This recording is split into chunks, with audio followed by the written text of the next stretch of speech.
Let's start with the Knicks. Brought in a bunch of new faces. There's a lot of discussion about what kind of offense they're going to play. It's been an up and down ride here so far for New York. What have you seen from the Knicks so far? Well, what I've seen isn't what I think the Knicks wanted me to see. And I say that because Jeff Hornacek, like any coach, wants to run an offense that he's familiar with. He's not familiar with the triangle offense or the triple post offense. And when the coach doesn't have the faith in what he's running, you can't expect the players to. There's Golden State, 4-2 here early.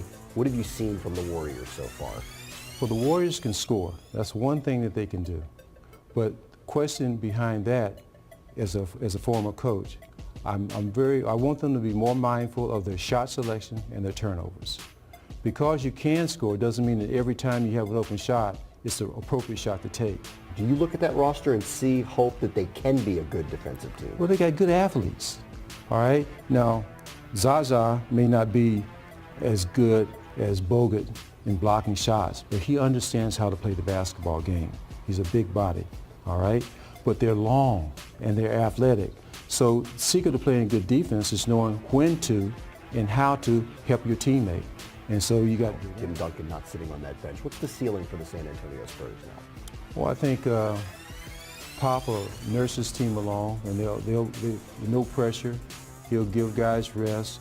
He'll continue to teach them and guide them, and he'll have them fresh, and they'll understand, once again, knowing your roles.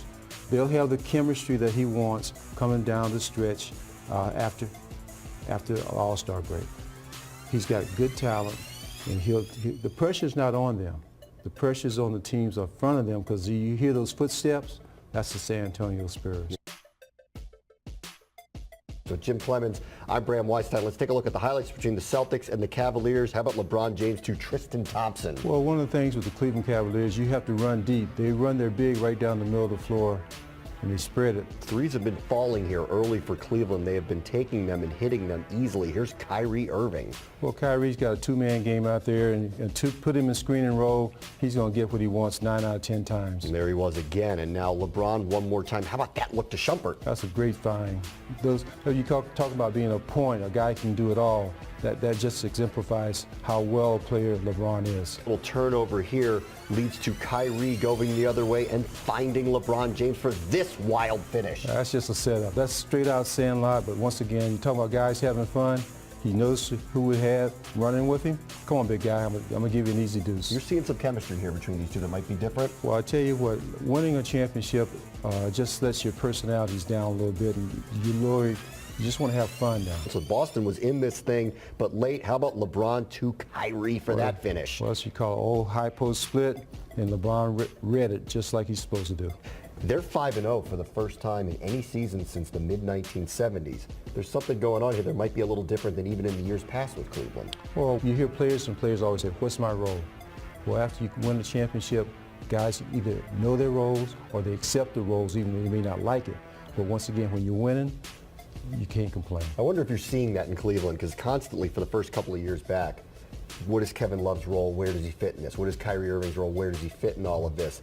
Is that changed now? Do you see those roles being defined for all of those players? Well, I think they not only define their roles, the players start becoming comfortable with their role. And the most important thing, I think, last year when they were down 3-1 in the finals, LeBron took over, but he also shared the ball with Kyrie.